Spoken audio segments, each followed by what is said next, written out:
There always winds up being some horse that like turns into the groupthink horse, where everyone views some 15-1 shot as like the clever horse in a race, and that horse gets bet down to 5-1. And as a morning line maker, you're trying to always get ahead of every single one of those. It can feel like playing whack-a-mole sometimes. Hi, everyone. Thanks so much for tuning in to another episode of the Off the Track Podcast, a daily racing form interview series where we go beyond the past performances and the handicapping. This week, David Aragona, our good friend from Daily Racing Form, who's also a handicapper, an odds maker, a writer. You see him doing stuff for NYRA, for Timeform US. He is a busy, busy man. We got the chance to talk with David about what it's like to make the odds for big races like the Breeders' Cup this year. He's going to be doing it in 2025. We talked with David about his handicapping and gambling process. What are the things he's looking for when he starts to dive into a race? And what are the ways that he plays the races once he has created, that strong opinion?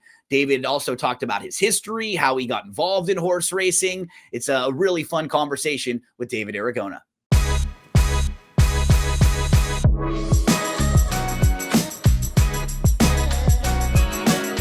Very excited for this chat with a good friend and colleague of mine over here at the Daily Racing Form, David Aragona. David, we had to call in some favors to get you on the show here. Thanks so much. We're going to send the extra payment in your check this week. Yeah, we'll see about that. No, I was saying beforehand, I feel a little out of place doing this because you've had some really interesting guests on, some legends of the game, top trainers, jockeys, and I'm just a handicapper. But no, I'm looking forward to having this discussion with you.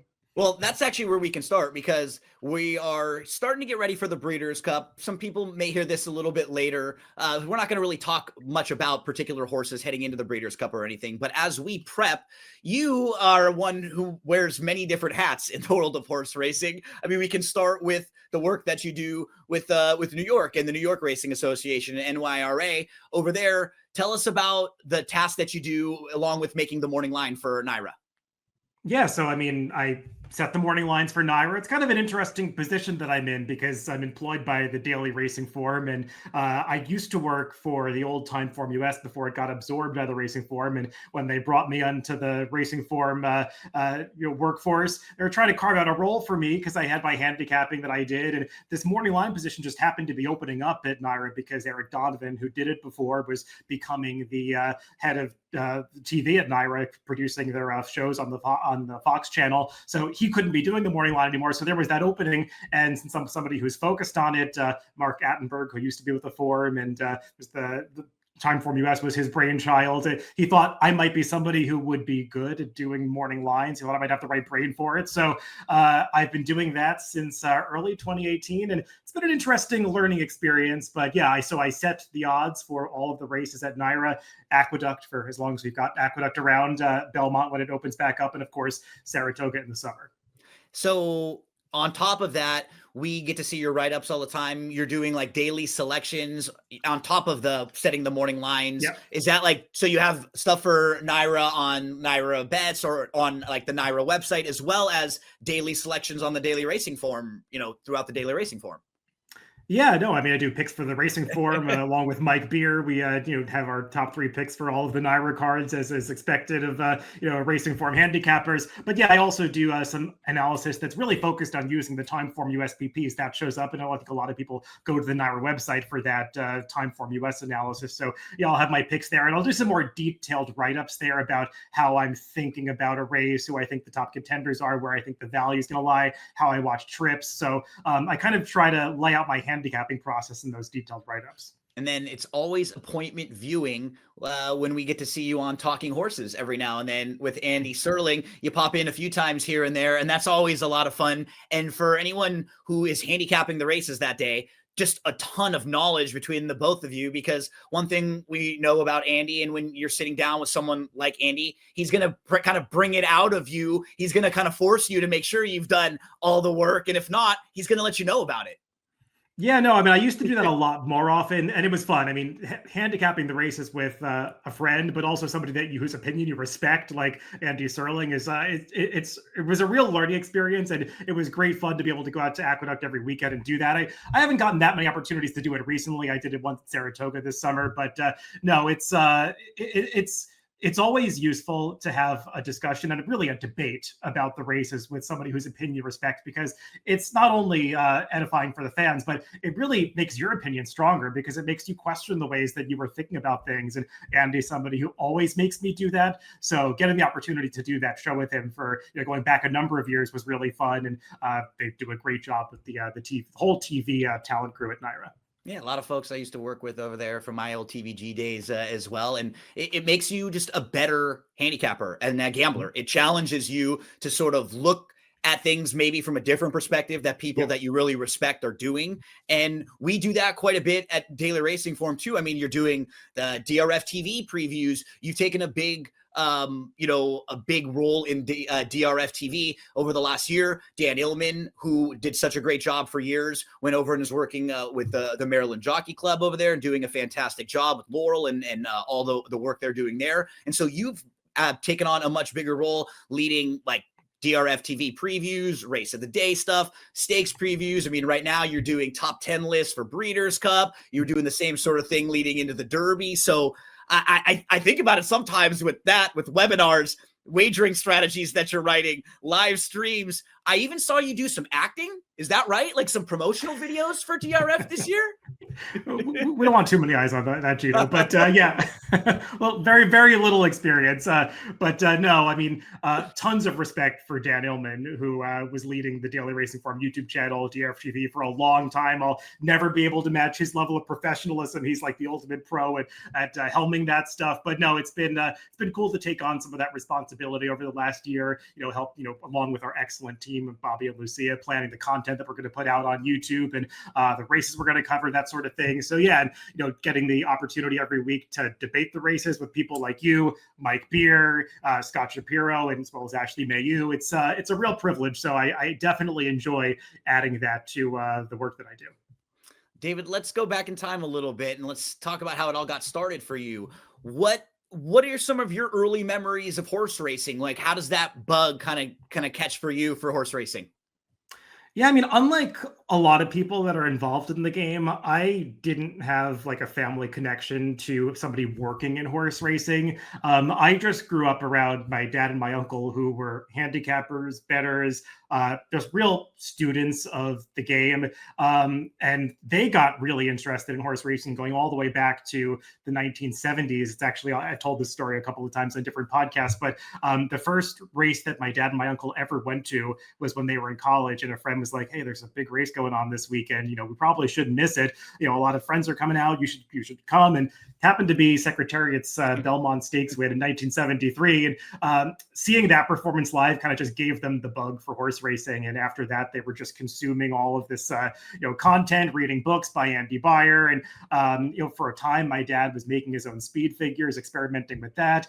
He got close with a trainer that used to have a string of horses on the Monmouth circuit in New Jersey. And, for a while, like my dad's a pharmacist by trade, but sometimes he would wake up in the mornings, just go out to the stable, hot walk some horses, just because he liked to be around it, just trying to get as much exposure to horse racing as possible. So I grew up with a dad that, had that passion for the sport, and that just kind of rubbed off on me. And as a kid, he would take me to the races at Belmont Park, at Monmouth, the local tracks, and then of course up to Saratoga during the summer, and got to see some great horses of the late 90s. I mean, the first horse that I could remember really just falling in love with was Skip Away. I mean, I had appreciation for Cigar, and the whole win streak through 95 and 96 was really cool. But I was just a huge fan of Skipway. Probably had something to do with his gray color. But I remember being at the Jockey Club Gold Cup in 1996, and the first bet that I can ever remember placing, and I probably placed losing bets before this, but you remember the winners. The first winning bet I can remember placing was betting Skipway to beat Cigar in that 96 Jockey Club Gold Cup, which if anybody hasn't seen the replay of that race, it's one that you can look up on YouTube. It's a great one. But so from about that point on, I started to get really interested in racing. And my dad had like all these VHS tapes of great races that he had recorded from like the 80s, 90s. And I would just like wake up in the morning as a kid and like put those on instead of what was ever on TV. So I would just try to learn about racing. And, going through that, as I could get enough money to do some of my own betting, I sort of had a little bit of basis of knowledge of like history and how to go about doing things in terms of the handicapping. So kind of ran with it from there. So you're a kid, you're interested, you've got some knowledge of it. But I think for a lot of us, like for me, I loved racing. I had no idea that I could make it like my life. Like I could get in, like I could be in the industry, sort of like you. My dad owned some horses, but they were gamblers. We weren't horsemen. I didn't have an in. And so what is it like for you when you're kind of high school and then into college, right? You go to NYU. What's that experience like? Are you still interested in racing? Are you thinking about racing at that point? Like it might be something you do for a living, or do you have, another dream job set in mind?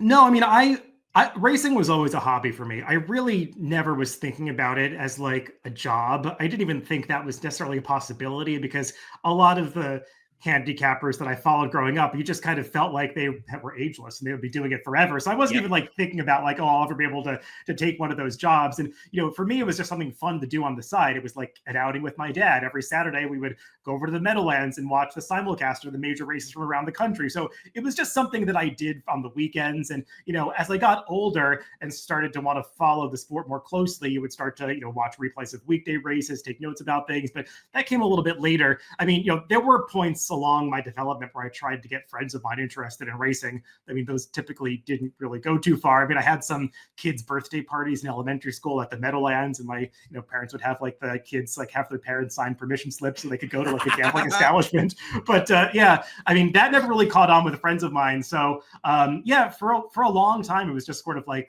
a solo endeavor. And only later on when I sort of had a desire to connect with other people that were interested in racing, aside from my dad, did I start to realize there might be a possibility to do something working in racing. And that's actually kind of how I got to where I am. That prompted me to get on social media and create a Twitter account. I created a blog, and that's how I made a lot of connections in the game, which led to where I am now.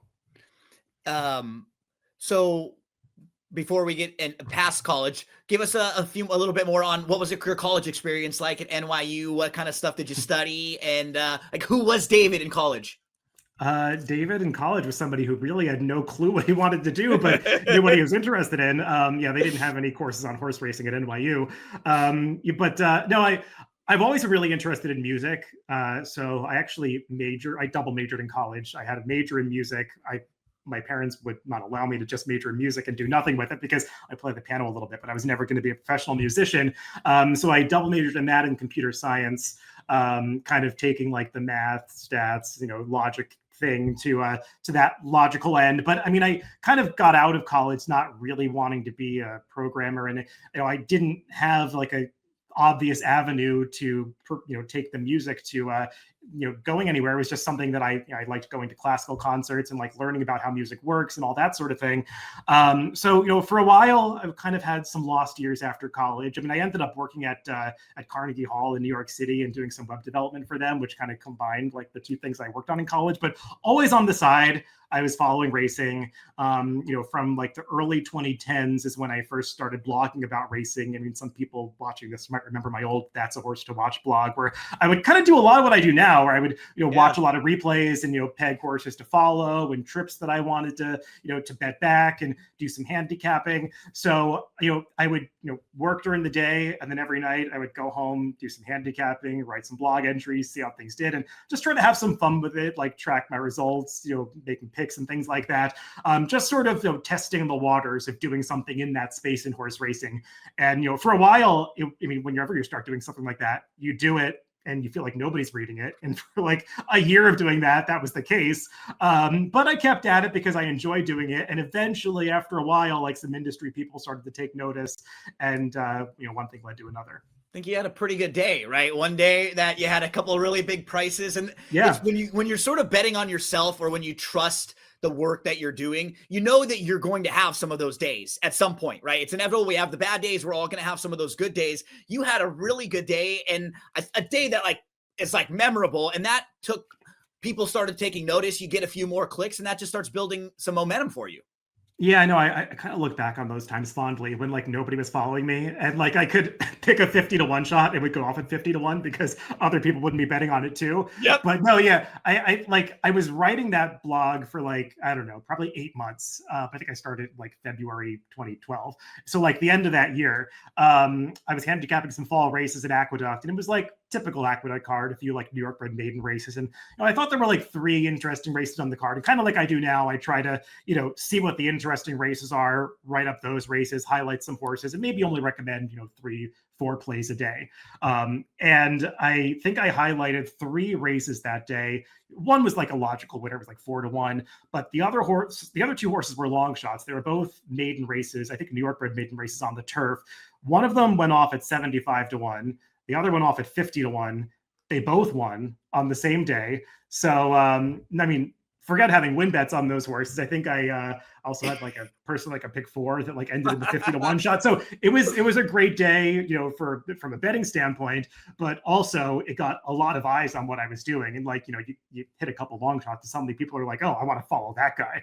So that kind of got the ball rolling with people like reading the blog that I was writing. And it took a couple of years after that for like industry folks to actually, want to engage with me.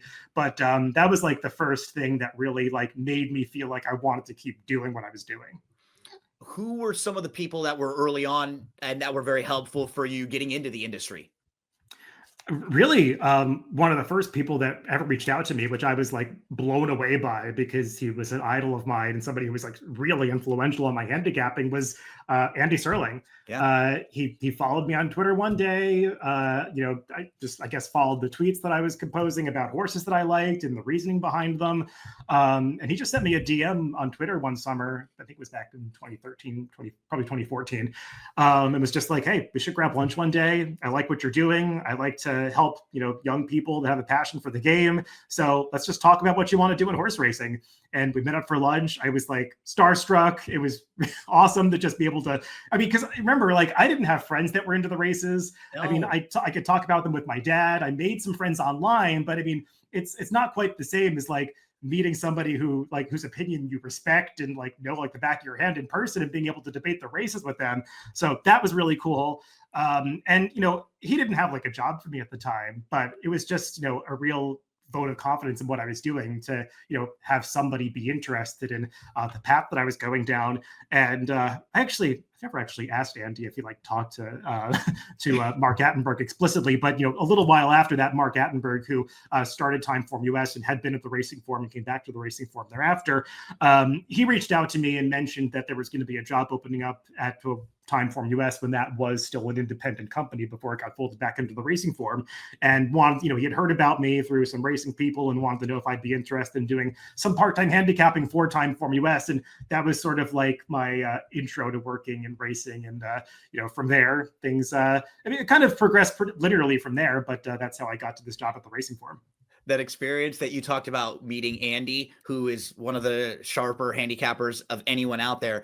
I had that same exact experience when I got hired over at FanDuel TV back when it was TVG, and I had been watching like Matt Carruthers from the very beginning, and his handicapping was something that I like really learned from. And when I met him, it was like you meeting a celebrity, right? Like meeting like any movie star. For me, I was that same way. I was very like the first couple times like, oh my gosh, really taken back. And then you realize like once you can talk racing with them, they're going to respect your opinion just as much a lot of times as you will respect theirs. So you then after a while become the morning line odds maker there. And I think that's an interesting topic because I don't know if a lot of people even really understand like the process or maybe like the formula. Can you take us through the process of how you make a morning line? What is it supposed to add up to for you? How do you do it? Because we'll say, and I'm going to pat you on the back a few times when it comes to this, you are one of the sharpest because I think you really do take it seriously. It's important to you to try to make it as accurate as possible for the betting public. And you do just year in, year out seem to have one of the more accurate morning lines and the way you set the odds. So how do you do it? What is your approach when you start to make the odds? Yeah, I mean, the morning line, it's one of those like conventions of horse racing that, people who are betting on the races or handicapping the races, they want to have some baseline to know what the prices are going to be. And it's an approximation. You can't always get, exactly to what the prices are going to be at post time. And over the years, it's gotten harder and harder to predict that. But the job of the morning line maker is to try to do just that. Basically, make your best guess at what the odds are going to be when the horses break from the starting gate. Because, of course, horse racing, at least right now, it's a pari-mutuel game. So you're betting against other players, and the money that people bet into the pools influence what the odds are. So you're kind of almost trying to play psychologist by determining how the people that are betting their money on the races are going to spend it and which horses are going to make them want to place their money on them as opposed to others. So you're paying attention to what factors move the tote board in different directions. First off the claim, first time starters, all these different things going on in a race. They move the tote board towards one horse or away from another horse. So as a morning line odds maker, it's sort of trying to gauge the public's opinion while also making sure that I take my own opinion out of the equation, because it's not about who I like. That's the handicapping portion of it. That's who I want to bet on. Making the morning line is about who everybody else wants to bet on. So it's really, like I said, it's about being a psychologist and trying to pay attention to what other people's preferences are. And I'd imagine certain situations, are they a little bit harder for you or trickier in a race where there might be like all first time starters, right? Or less information about horses? Is that different than in a race where, graded stakes horses that we all know and we kind of, what's that like for you in different types of races? Yeah, it's funny. I get that question a lot with the assumption that like the first time starter races are tougher. And I mean, that of course would be the case if you're not putting in a lot of work and just making like guesses, because first time starter races, there's so little information. But because there's very little information, in a way, there are fewer factors that move the tote board. So if you can sort of highlight what each of those factors are, I find that those lines just kind of are pretty easy to get right, at least for me, especially in a place like Saratoga, where you have access to a lot of workout videos, or certain trainers take money in those types of races. So if you pay close attention to the way bettors approach them, and if you do the work of watching a lot of those workouts and know what something like the DRF clock report is going to end up saying, and the clock report that Mike Welsh and his team puts together really does move the board in a place like Saratoga. So if you can get ahead of a lot of that stuff, I find that those 2-year-old races are actually not that hard to get right. For me, the races that are most difficult to make a morning line for are the races where you have a bunch of horses with form coming in from different directions, whether it's different circuits or different levels, maybe a starter allowance horse, some moving up in claiming price, some moving down from like allowance or stakes races. It can be hard to know how the bettors are going to assess all of those different movements. Or sometimes claiming races where you've got horses that are going from one barn to another, and assessing how the bettors are going to view the trainer changes or jockey changes or things like that. So those races where there are a lot of changes and a lot of variables, I find are a little bit more difficult to make a morning line. It's at its heart, the process is always the same. In forgetting about evaluating the race from a handicapping standpoint, I just watch the betting go down and watch how the board moves when the races are getting closer to post time, and just seeing what factors are really moving the tote board and making mental notes about all of that stuff so I can sort of apply it to the next morning line that I make the next day. So this year you're going to be doing the Breeders' Cup morning lines. Is that right? I am. That's something that I'll be doing for the first time this year.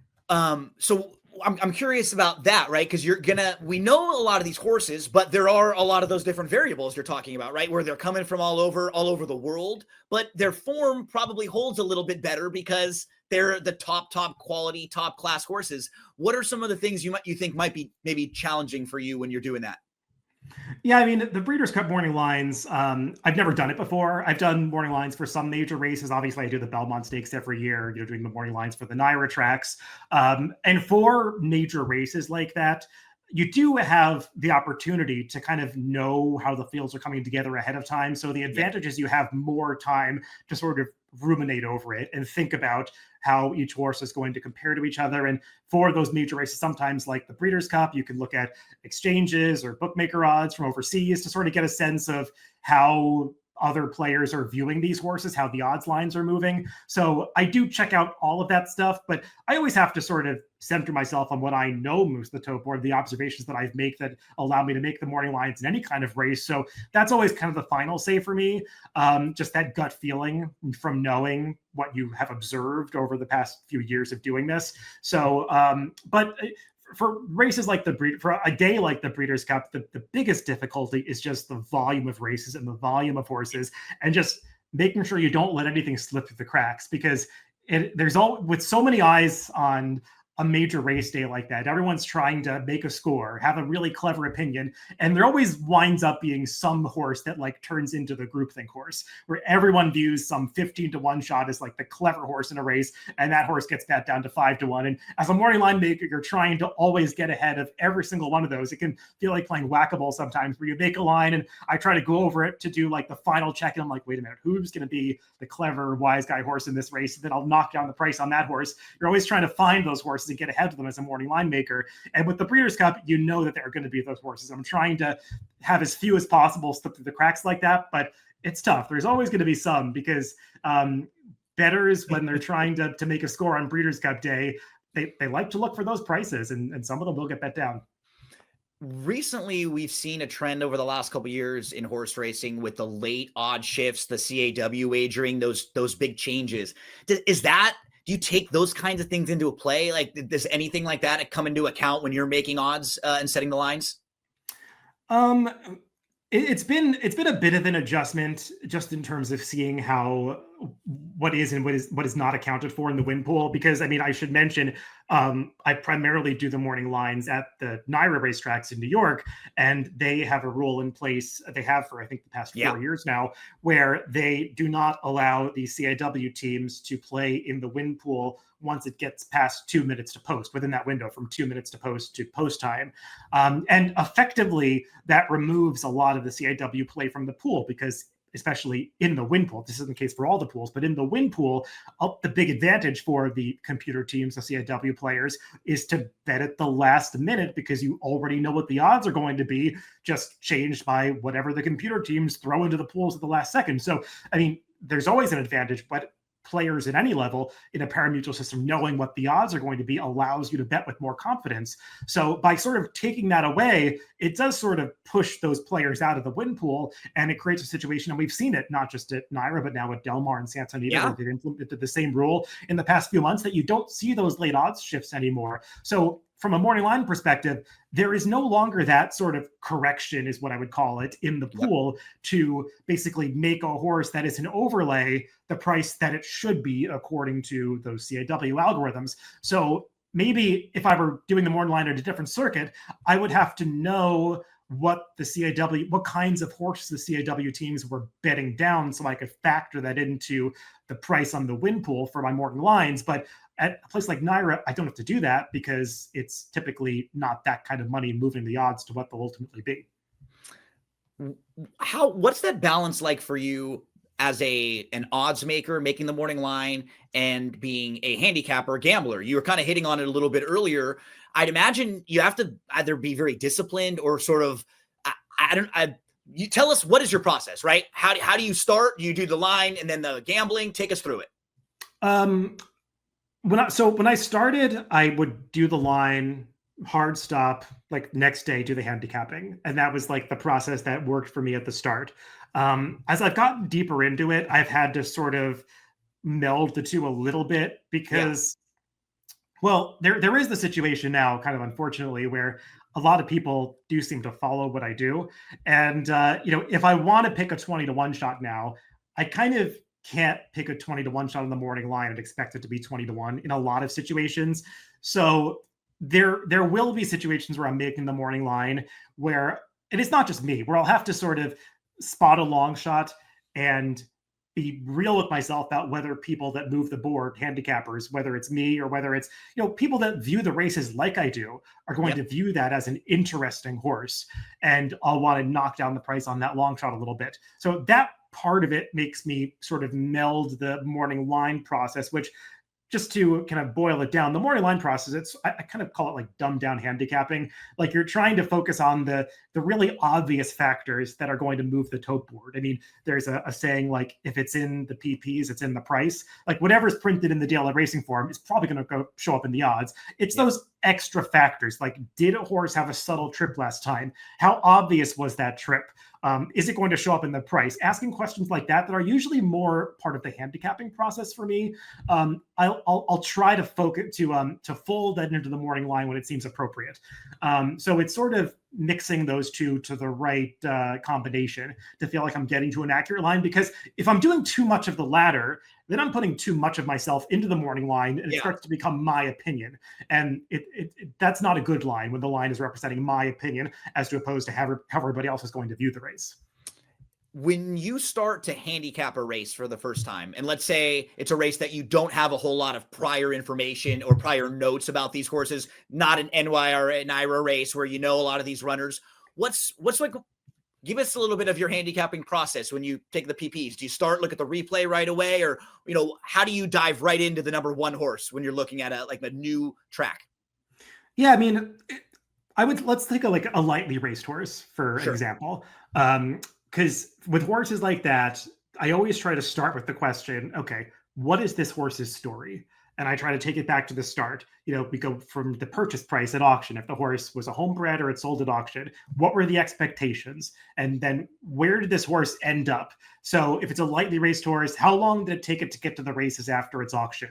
And then once it got to the races, okay, what is the trainer, the barn that it's in, how does that trainer usually manage its young horses? Was the first start of this horse expected based on the barn? Did the horse need a race? Should I be expecting improvement in subsequent starts? And then watching, from there, watching the trips.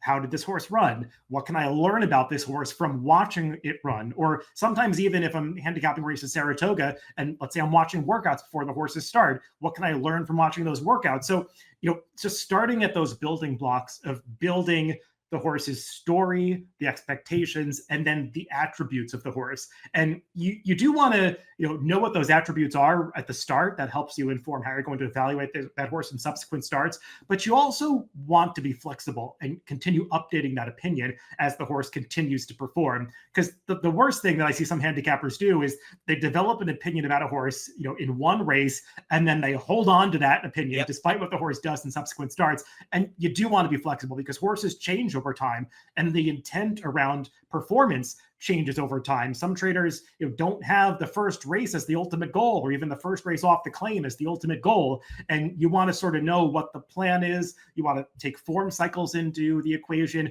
and just try to form the picture around it for us so you can get to the final part of the question. What is the intent with this horse today, and what is the result going to be? And you can't really answer that question unless you've gone through those first few steps of knowing what that horse's story was up until that point.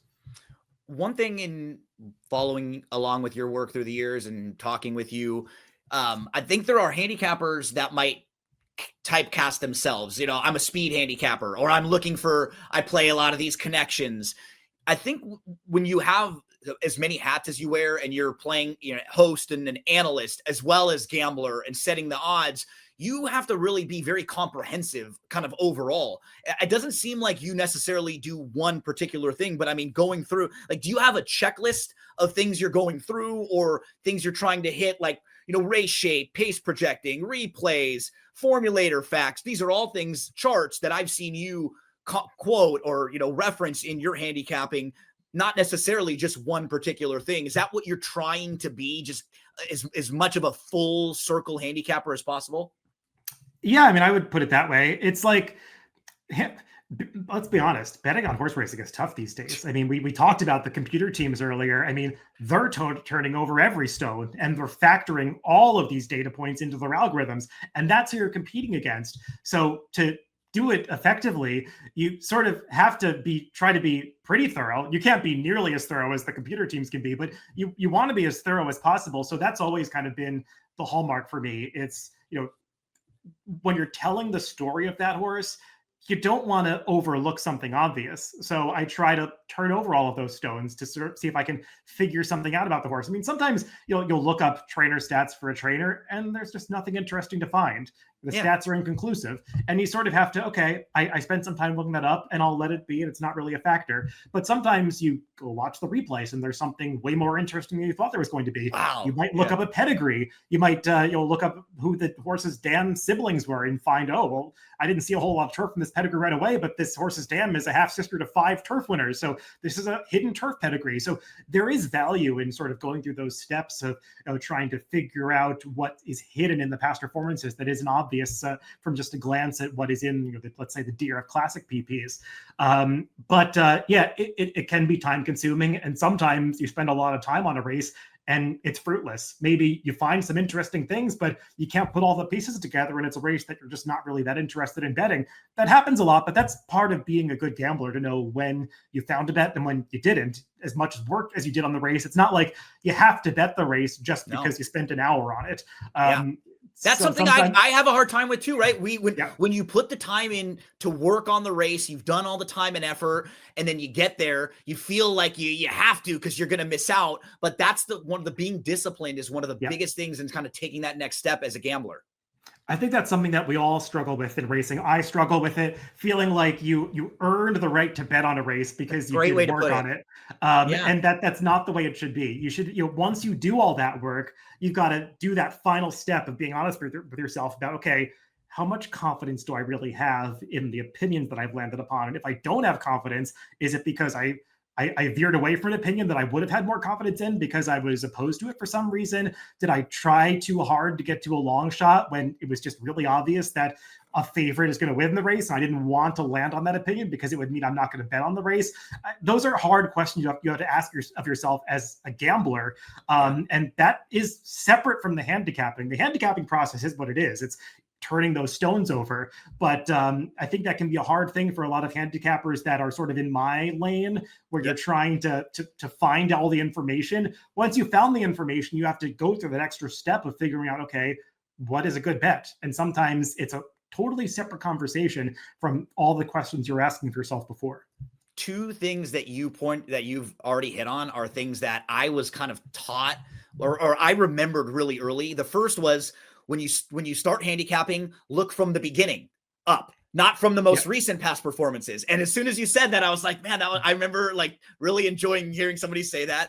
And then the next thing that you said, make sure that you're at least allotting a good amount of time for your wagering along with the handicapping. Don't spend all that time handicapping and then you just take a few minutes to put your wagers together or decide how you're going to wager. That is equally or more important, than just the handicapping process a lot of the time. Those are two things I just wanted to kind of reiterate, because I'm so glad that you pointed those out. I remember taking those things early on and learning about those. And I did get a question coming in from our producer, Lucia, who said, have any trainers or anyone ever asked you or talked to you about your morning lines, trainers, jockeys, owners, connections? I think I did see Mark Cassie being quoted one time saying he watched a DRFTV preview and that you picked the horse and talked about what a horse should do based on your instructions. But do you ever get any feedback from, people out there saying you made my horse too high or too low or anything like that? Yeah, Mark Cassie made a comment about using the pace projector, which I loved. We talked about how his horse was low in speed, and he thought, okay, maybe I wanted to rate this horse. Maybe she actually should go to the front, and I think she won on the front end. So that's an interesting question. The answer is yes. There have been a few trainers that have complained about morning lines, but really not as many as you would think. There have been a couple owners that have complained to me about morning lines, but I mean, honestly, I've gotten more complaints about when I used to write those closer looks for the racing form, and let's say a trainer didn't like the way that I characterized the year they were having or something like that. I've heard about that a few times. Trainers that were angry that I said they cited what their stats were. But from the morning line standpoint, not really. And to be honest, I'm in this unique position where I'm not working for NYRA, making the morning line. I sort of do it for DRF as like a third party. So NYRA doesn't really have much say over the morning lines that I set. They just sort of give me free reign to do what I want to do. And I've had a couple of conversations with people at NYRA about why I do what I do. Like, setting 50 to 1 shots in grade 1 races. Sometimes certain connections feel like, oh, you're disrespecting my horse. I've got a horse good enough to run in a grade 1. Why'd you make it 50 to 1? And sometimes people at NYRA might hear those complaints. And, once in a while, those will filter down to me. But at the end of the day, the response is always the same. I'm just trying to predict what the odds are going to be when the race goes off, and horses do go off to 50 to 1. So if I feel like that horse will be that price, and it's been that price in the past, then I feel comfortable setting the morning line that way. And the same goes for when you make horses 1 to 5 or 1 to 9 on the morning line, which I use both of those. If you think the race is that uncompetitive and there's a standout horse that's going to take that amount of money, it makes sense to make the horse that short on the morning line, because at the end of the day, my job is to give the bettors a guideline of how they should invest their dollars based on what the odds are going to be, because not everyone is investing that much time in thinking about where the money's going to go. Certainly not as much time as I do. So I try to do them that favor of giving them the best guideline that I can. You were kind of hitting on it earlier too. It's never personal. It's never a personal approach. It's not that you don't, even if it is, you don't like, it's how you think the betting is going to go based on trends, based on your information that you have. And you seem very much like a case-by-case type of handicapper. I can't really remember hearing you talk about like general angles and stuff like that, right? Is it for you take every horse, every situation case by case? Are there particular angles or anything that kind of stuff that you're looking for, or things that may like have you take a second look? Oh, sure. I mean, especially when it comes to things like trainers and trainer stats. I mean, like I might not like write it in my analysis every day, but there are like things that I'll keep in the back of my mind. Like, I'm sure I have some biases towards certain trainers, not because I'm friends with them. I'm not, I don't really, interact with connections like that, but it's more of like a stats thing. When you look up a lot of statistics in Formulator, you'll just know that certain barns do well from an ROI standpoint. Some do less well. There might be like let's talk about Chad Brown for just an example. Chad Brown, one of the top trainers in the country, that's not up for debate. But people bet his first-time starters like he's one of the best first-out trainers out there. And you look up the stats, and it tells a completely different story. I mean, he just has all across the board like pretty mediocre to negative numbers in terms of ROI with first-time starters. So I find myself just not picking a whole lot of Chad Brown first-time starters for that reason. And so I'll keep things like that in the back of my head. Sure. And I'm a big fan of DRF Formulator as a tool. I think it really enriches your knowledge of the intention behind certain horses by knowing how trainers have managed other similar types of horses in the past and how they do with them. So I'll have pet formulator stats that I can always like go to, and I'll look them up and I kind of know what they're going to be because I use them over and over again, especially if I'm handicapping a lot of NYRA races. It really is mostly a case-by-case basis because that's how racing is. Every race is a little different than the last one. I mean, you might try to fit things into a box or say, well, this is the template for how I bet these races, but that can often lead you in the direction of overlooking something that turns out to be really important. I completely agree. I think when you do that, it's very easy to get a little bit lazier in your handicapping and then just kind of skip over some of the others because you're already set on your opinion in that particular race. And one thing I want to ask you about as we get into gambling approach a little bit too. For me, I remember my grandpa, love him, my Nanu. He was a 4-7s number player and he played as much chalk as possible. But my dad, total opposite. Like my dad will play pick 3s, pick 6s where he won't have one favorite, like through the sequence. And a lot of the middle price, 8, 10, 12 to 1 shots that we're looking for. And I took up more out of my dad. But do you remember, or like early on for you, was it just picking winners or was it always kind of a value-based handicapping from the start? Because I was pretty lucky that one of my dad's things was we were trying to beat Russell Bays a lot in Northern California. That was always our thing. How are we going to beat Bays? We were unsuccessful very often, David, but that was our approach, right? And I'm curious, do you remember early on if it's just trying to pick the winners? And then was there a time when you realized, you know what, that's not really what I'm supposed to do, is just try to pick the winner, right? It's more about making the money.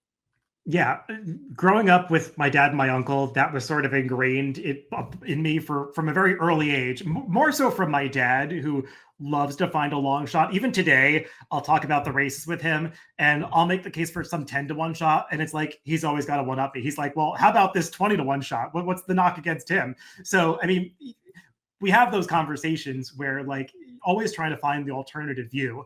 So yeah, definitely from growing up as a kid around that, it taught me to think about trying to find the value. And even in terms of betting, like I talked about that Jockey Club Gold Cup that I like first remember placing a wager on.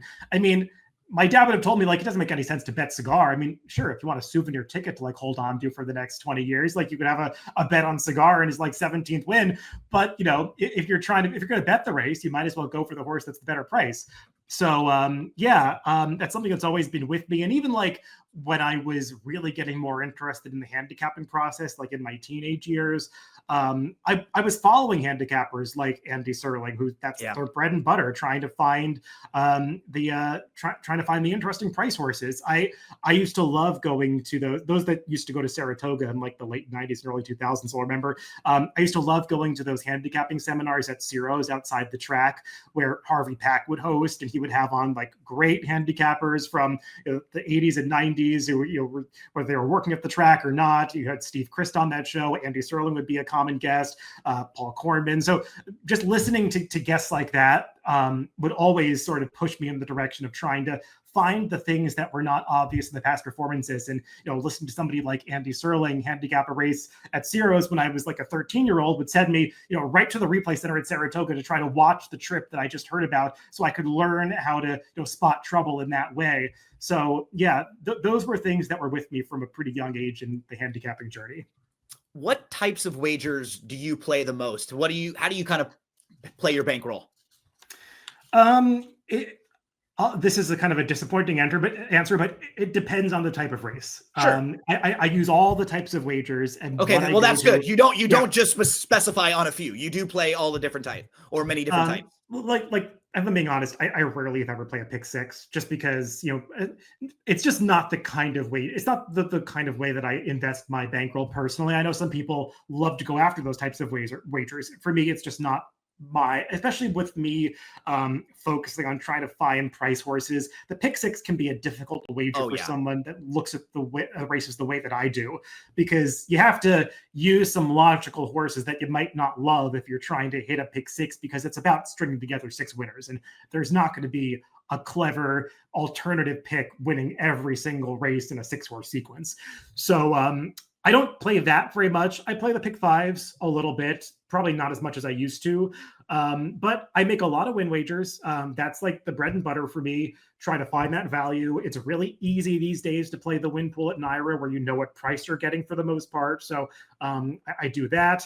Exactas, I do play, although I haven't had as much success with those, and especially with the way exactas are played these days, you don't always, it can be hard to predict the odds that you're getting in the exacta pool, with the CAW teams being so involved there, and the way they play those pools, you really have to learn how they invest their money in that pool to play it effectively. I find a lot of bettors are surprised by payouts in the exacta pool, and I understand it's bad optics to have completely different exacta payouts than you have in the win pool. But at the same time, if you follow the exacta payouts and the way they come in, there are things that you can learn about how the CAW teams played that pool, and you can make better informed decisions for yourself about how to invest money in those pools. I like trifectas a little better, because I can, if I like, let's say 2 price horses in a race, it's easier to work them into like keying second and third in a trifecta, and I do that pretty effectively.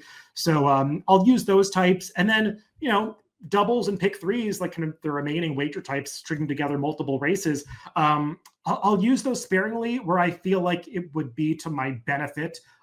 Like, let's say there's a horse that I could foresee getting bet down in the win pool that I want to lock in a better price by singling it in the last leg of a pick three. I do that pretty often.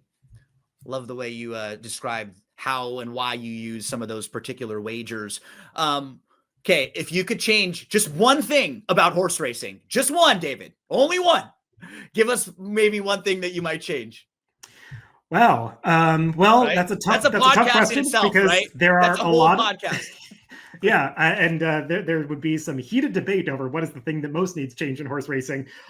Look, I'm somebody who's a handicapper. I'm focused on the betting aspect of racing. I want to be an advocate for horse players because I don't think that there is a racing game without horse players. I know some people in the industry might debate that fact, but I firmly believe that you need the betting component for racing to continue to exist and for racing to grow if growth is even possible at this point. So I would love to see the top racetracks come together to make some sort of pact or agreement about the way to handle CAW play. It's been encouraging to see the top California tracks and the top New York tracks decide that they'll take at least a step towards restricting play in the win pool. NYRA's gone a little further with doing that, and the same thing in the late pick 5, and I think a couple of other pools. It would be great to see that extended to some other pools. I think a great way that tracks could create better optics by taking these steps towards limiting CAW play with like a cutoff is for all of the public facing pools. What I mean by that is win and the pools that have probable payouts that are displayed on a track feed or in an ADW before a race goes off. So those would be exacta and double. In all of those pools, just cut off the CAW wagering with 2 minutes to post. I think that would be an easy fix that would just improve the optics of the gambling game overall on horse racing. But, I follow Pat Cummings, who worked for the Thoroughbred Idea Foundation, and now obviously is involved with Mike Rapoli and the NTA, advocating for horse players. And Pat Cummings talks about Hong Kong and how they will have throttling and the amount of money that can be bet, especially from CAW teams, as you get closer to post. I think that'll be tough to do with the current technology that we've got in horse racing in the United States. But something along those lines needs to be done to instill confidence in betting on racing, because it's disheartening for me to see that a lot of people that I would talk about racing with, a lot of gamblers that I respect, just reducing the amount that they play year over year or walking away from betting on racing because of this one issue. And it seems like such a fixable issue. So that's the thing that I would fix if I were in charge, and that I would urge racetrack executives to prioritize fixing. Any advice to any young handicappers out there trying to get into the game, looking for a way in, or what would you tell them to do to get better or to improve their game? I mean, the advice that I would give is sort of the advice that I got early on, and that's just have fun with it, and do it because you love it. Because racing, it's a lot of work if you want to be seriously involved in it, and you really have to love what you're doing. You have to enjoy the process of watching replays, looking up stats, putting all those pieces together. I mean, if you're somebody who likes solving puzzles, racing is a great game for you. And I wish that racing would market itself in that way to more people, because I think there are more people out there with a brain like mine who wants to put together a puzzle piece with a bunch of variables. And if we could make the game a little bit more appealing to wager on for those people, I think they might be interested in getting into it. But if you're somebody who still thinks it's interesting in spite of the obstacles, just have fun with it, play around with the data, and see where it can take you, because it can seem daunting and the learning curve is pretty steep, but it can also be a pretty rewarding game when you make a score, or when you just get to a point where you feel like you really have a handle on what's going on out there. Okay, last few questions for you, David. After a big winning day, where are you celebrating? What are you having for dinner? What are you having to drink? Like what happens after you have one of those really good days when it all comes together? I am a gin martini guy. I like Nice. just a gin martini, a little splash of vermouth with like a lemon twist. That's my go-to drink, especially if it's a good day and I want to really relax.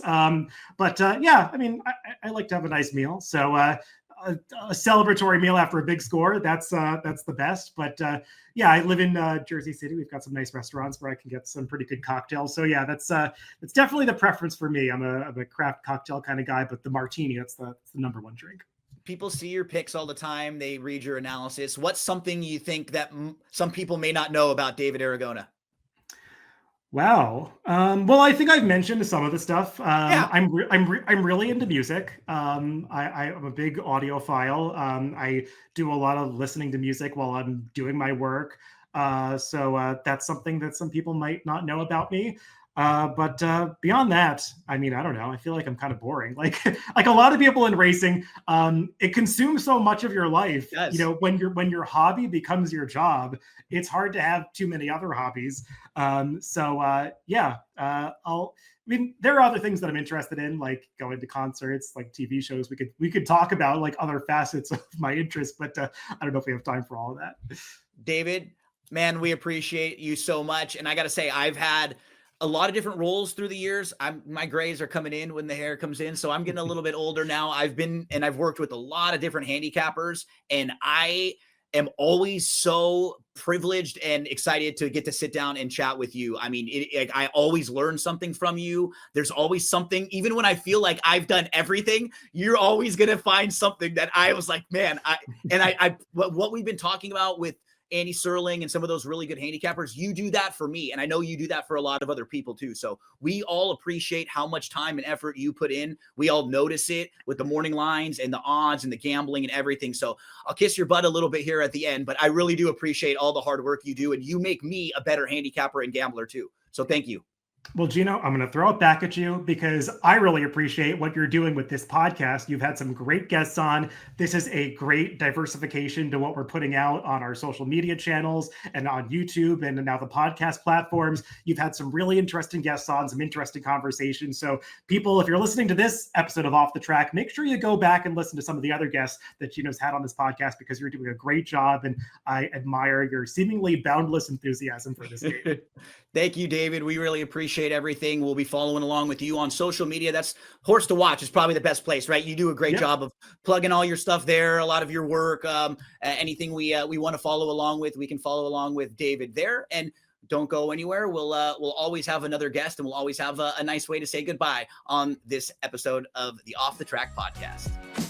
Thanks so much for tuning in to another episode of the Off the Track podcast. Make sure to subscribe to the podcast anywhere that you get yours. We're available on Amazon, Audible, Spotify, and on YouTube. We'll see you next week with another very special guest.